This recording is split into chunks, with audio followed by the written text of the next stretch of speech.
Welcome again to this week's TFL's Capital Connection, and with me again are Chuck Hurley as well as Danny Carroll, our stalwarts down at the Iowa Capitol. And Danny, you were telling a little bit of a story at the team meeting this morning about the cafeteria must have closed down, and this guy takes out a can of sardines and starts eating sardines, cleared up about everybody in that whole area. He was exaggerating. I don't believe it. I'm not sure how anything meant for human consumption can smell so bad. But if Chuck is eating sardines and the cafeteria is closed down, they're getting ready to wrap up session.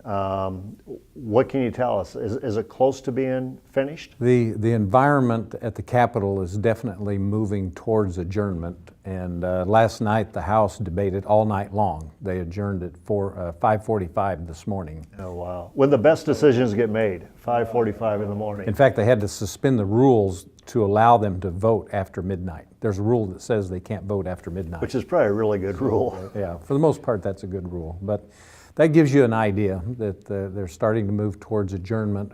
One of the things we don't know, there are a lot of members, both Democrat and Republicans, who have made plans to travel. They've got flights that they've planned, and they probably allowed a couple of weeks past April the 17th.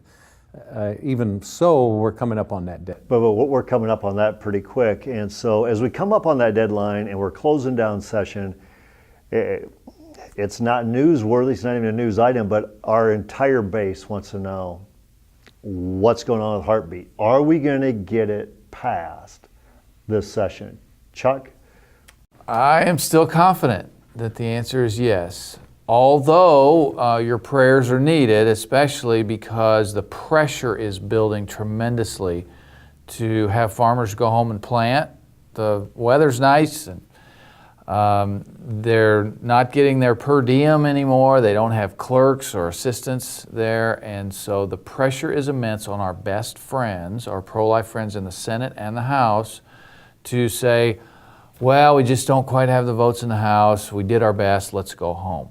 We're begging them one-on-one and in small group meetings every single day we're at the Capitol. We're begging them, stay strong. But your prayers and your encouragement can really help that. That's what I was just going to go to, is that, and Danny, you can build on this, is that we know what our team is doing. Our team has been relentless. They've been down at the Capitol. They've been working on every relationship they have, every lever that we have to say, let's pass Heartbeat, let's do the right thing. What can this base do? I mean, well, what can they do right now to say, I want to be part of this. I want to help get it over the finish line. I want to be part of overturning Roe v. Wade. What can they do? You know, Bob, one of the best things that every Iowan could do that's listening to this and watching this video right now is to personally contact your legislator, Republican or Democrat, representative or senator, and reassure them that, number one, you are praying for them to faithfully fulfill the responsibilities of their office, and to let them know that you understand they're under a lot of stress and late hours, all-night debates, been away from home since the 1st of January, got summer plans, that you understand that. But to please be strong and support the protection of innocent, unborn life from the moment of a heartbeat. They can do this. There's a way for it to happen. It has passed the Senate. It's just got to pass the House. So this is a time to lift up their arms.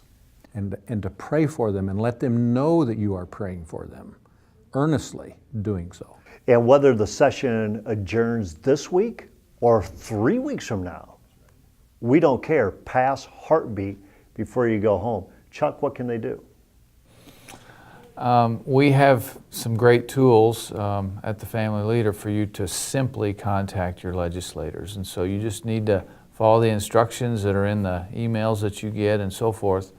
But I would say, above all else, pause perhaps right now at the end of this video and pray earnestly. And a number of us at the Family Leader are planning to fast and pray all day Monday. You could certainly join us in that. And you could tell your praying friends at church.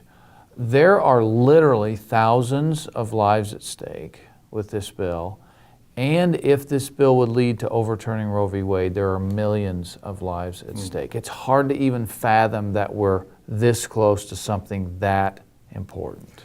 So don't let us grow weary. Pray, fast, communicate with your legislator, act.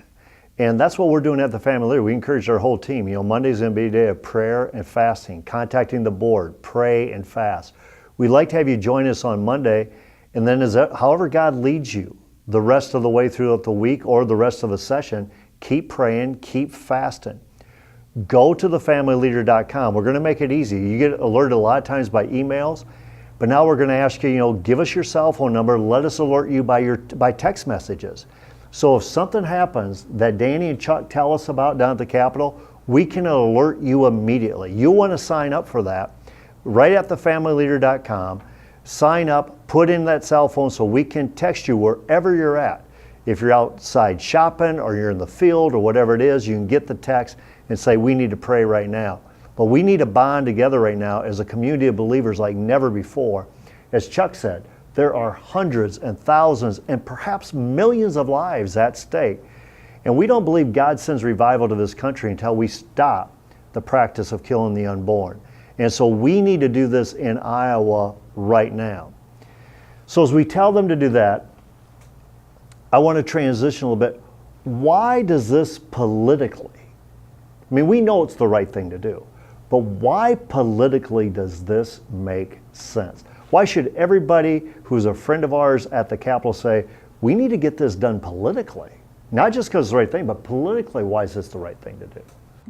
Maybe 2 or 3 weeks ago, we had a meeting with Speaker Uppmeyer, and we made this point that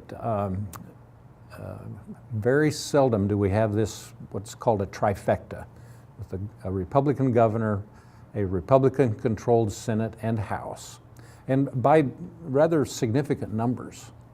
A lot of those Republican voters are pro-life, evangelical, Bible-believing citizens of Iowa. And they have said, we have provided you with these kinds of majorities. And it's passed the Senate unanimously. Every Republican in the Senate voted. If this bill can't be moved, those voters are going to look at this and say, why? What's this all about? They need to be motivated. Now they're not going to vote for pro-abortion Democrats or Republicans. They're just going to lose interest. They're going to lose enthusiasm at a time in a midterm, perhaps swing year, when they need to be motivated all the more. Politically, it's important for the Republicans to pass this bill. We often say, give them something to vote for, not something against. Passing the heartbeat bill gives us something to say, vote for. Chuck, what does this mean tangibly? You and Danny have both run and held office, but what does this mean tangibly going into the fall? Well, I want to emphasize to the viewer that our organization is bipartisan or nonpartisan. The fact is, the Republican platform, the _1 issue in the platform, is protecting the unborn. It's the #1 issue. Now, if the Democrats were to put that in their platform, we'd be all for them, but they are very adamantly supportive of abortion in their platform. So right now we have a skewed party viewpoint. And so that's why we talk about Republicans, not because we're Republican, but because we're pro-life. So as a former candidate, I had to get people to volunteer to walk in parades, to put up yard signs, to give money, and to do all the hard work that goes into winning an election. And you just can't motivate people if they're discouraged that your party or your group are simply not going to show up on the most important issue in the whole platform. So if you're an office holder, let's give the voters something to vote for. But in addition to that, let's let Iowa have policy that truly honors God and blesses people and protects the unborn. So join us at thefamilyleader.com. Sign up for the text message alerts. Continue to pray. Pray and fast. Join us on Monday. But pray and fast in your way, the way God leads, all the way to the end of the session. But let's get this over the finish line together, and let's make sure that Iowa stands for a culture of life. Thank you for joining us this week. We look forward to seeing you next week at TFL's Capital Connection.